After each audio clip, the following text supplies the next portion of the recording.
This is Risk Minds International in Amsterdam. I'm Liz McKean and I'm joined by Anthony Thomson, who's chairman of Atom Bank. Thanks for joining us between My your pleasure. presentations. What about your bank then, this new bank? What makes it different? Well, it's the first bank that's been designed to be delivered exclusively through mobile devices. So everything you need to do as a retail customer or a small business customer, you can do on your phone or your tablet, wherever you are, whenever you want to. And how hard has it been to come up with that at a time when everyone's so worried about data and privacy and security? Well, I think the challenges around the technology are probably huge, but from a consumer perspective, there's a kind of zeitgeist about it. People are doing more and more things on their mobile devices. There are more banking transactions done on mobile devices than any other channel. It's predicted in the UK, within 3 years, more transactions will be done on mobile devices than all of the other channels put together. So it is the future. And of course, you set up Metro Bank. Is it fair to say that you're a banker rather than an entrepreneur? Well, I set up Metro Bank. I had the idea for Metro Bank back in 2007.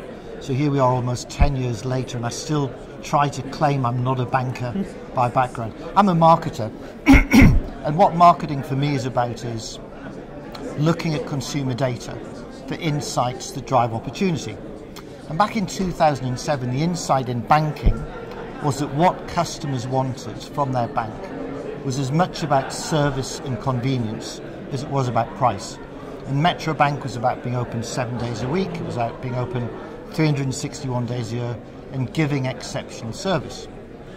Come forward to 2012, I saw the most extraordinary shift in consumer data that I'd ever seen in 30 years of looking at it. This move from traditional banking to digital in general and to mobile in particular.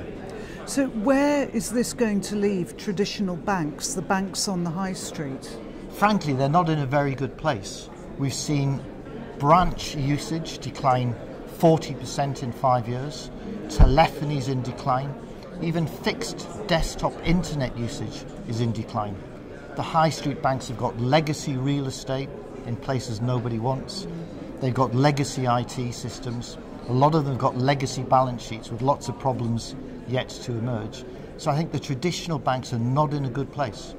And are you seeing signs that they're adapting their models so that they can survive and compete? Well, clearly they have a lot of advantages. They have huge balance sheets, they have scale, but they need to change their models very, very quickly.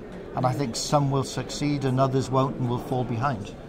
And the number one innovation that you think they could adopt to help that survival? Well, the big problem they all have is around their archaic IT platforms. Now, the technology exists for them to move to, but the biggest constraint is about data. The biggest concern the regulator has is about data. It's about data migration. It's not their ability to buy the new technology, it's their ability to migrate the data from all of their terribly old systems. And what is it that makes that so difficult? Oh, because a typical bank will be running 30 or 40 different systems. They struggle to make them talk to each other, let alone transfer the data to an entirely new IT platform. And looking again at Atom Bank, when do you expect that to launch? Oh, we're launched. We're live in the UK market. We offer savings, we offer loans, we offer mortgages. Our current account will be coming out in the middle of 2017. Okay. How many customers so far? We've got a relatively small number because we only launched a few weeks ago, but the key metric is the rate of pace of growth, and it's exponential. Anthony, thanks very much indeed. Thank you.